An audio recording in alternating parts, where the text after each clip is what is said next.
Paz do Senhor, meu irmão, paz do Senhor, minha irmã, a você estrangeiro, Deus abençoe a sua vida.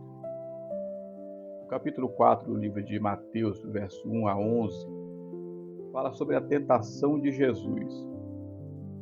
O Senhor Jesus ele passou 40 dias em jejum, e ao término ele teve fome.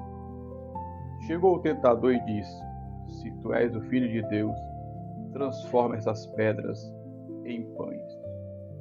O Senhor Jesus disse: Está escrito, nem só de pão viverá o homem, mas de toda palavra que procede da boca de Deus.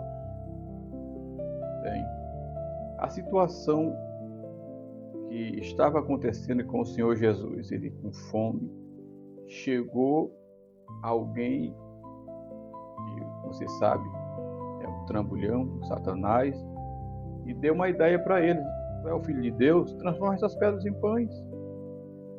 O Senhor Jesus disse: Olha, nem só de pão vive o homem, mas de toda palavra que procede da boca de Deus. O Senhor Jesus estava com fome, porque o texto estava dizendo que o Senhor Jesus estava com fome. Mas chegou o tentador e disse: Tu é o Filho de Deus, transforma essas pedras em pães. Mas se você observar um pouquinho mais à frente, você vai perceber que os anjos de Deus vieram servir a Cristo. Muitas vezes, na nossa trajetória, aparece bocados, digamos assim, aparecem facilidades e nós não temos o entendimento de rejeitar por conta da necessidade. Mas o Senhor Jesus nos ensina que mesmo na necessidade mais básica, é sempre bom esperar ser servido pelos anjos de Deus, porque é Deus que os envia para ministrar aqueles que hão de alcançar a salvação. Observa que a situação não era uma situação tão favorável. O Senhor Jesus havia passado 40 dias sem se alimentar. E o texto que Mateus escreveu diz que ele teve fome. Foi exatamente nesta hora que o tentador chegou com a solução. Você não é o Filho de Deus, pois transforma essas pedras em pães. O Senhor Jesus disse: Mas está escrito em Deuteronômio 8, verso 3, nem só de pão viverá o homem, mas de toda palavra que procede de Deus. Com isso, o Senhor Jesus estava dizendo: mesmo que a situação esteja difícil, espere na provisão de Deus e não na provisão do diabo, porque ele é sorrateiro e é mentiroso. Lembre, nunca pegue um atalho para você chegar mais cedo. Vá sempre pelo caminho correto.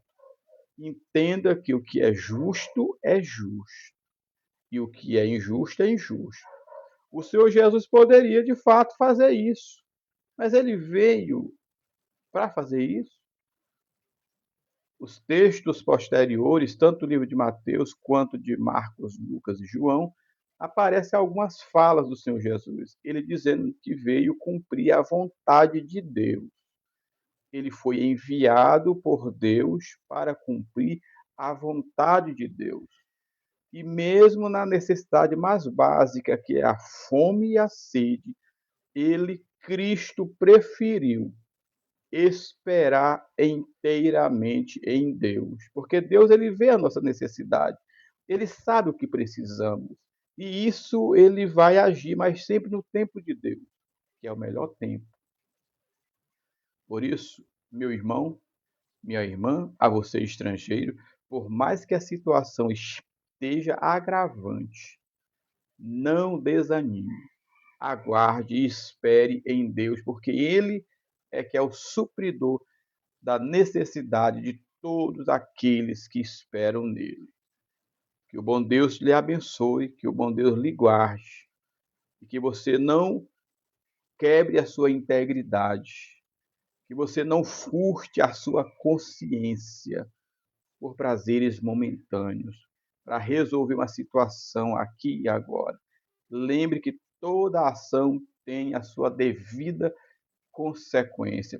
Toda plantação tem a sua colheita. E lembre-se, nós nunca vamos colher a mesma quantidade que plantamos. Por isso, aguardemos em Deus, esperemos no Senhor, porque poderoso é Ele para suprir a necessidade em qualquer âmbito da vida natural ou da vida espiritual.